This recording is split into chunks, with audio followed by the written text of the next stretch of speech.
അതെ, ഞങ്ങൾക്ക് വേറെ ചീത്ത പറയുന്ന പണിയില്ലല്ലോ. അത് നിങ്ങൾ മനസ്സിലാക്കണം. ഞങ്ങൾ ഭിന്നിപ്പിക്കുന്ന ആളുകളല്ല, ഞങ്ങൾ ഐക്യത്തിന്റെ ആളുകളാണ്.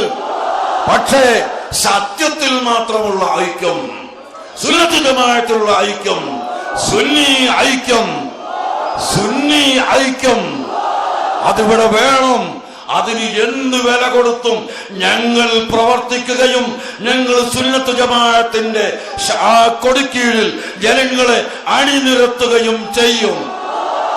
അത് എല്ലാവരും സഹകരിക്കുക, എല്ലാവരും കൂടുക. ഞങ്ങൾ അങ്ങോട്ടും കൂടാം, സുന്നത്ത് ജമാഅത്തിന് വേണ്ടി മാത്രം. അല്ലാത്തതിൽ ഞങ്ങൾക്ക് നിർവാഹമല്ല. റസൂലുള്ളാഹിന്റെ കൊമ്പ വളർത്തി അറിയണമെന്ന് പറയുന്നവരെ കൂടെ കൂടാൻ ഞങ്ങൾക്ക് നിർവാഹമില്ല. റസൂലുള്ളാഹിന്റെ ബദൽ പറയുന്ന ആളുകൾ അത് തെറ്റിപ്പോയി എന്ന് പറയുന്നവരെ കൂടെ ചെല്ലാൻ ഞങ്ങൾക്ക് വഴിയില്ല. അതുപോലെ ഭീകരവാദം വേണമെന്ന് പറയുന്ന ആളുകളെ കൂടെ ചേരാൻ ഞങ്ങൾക്കൊരിക്കലും സാധ്യമല്ല.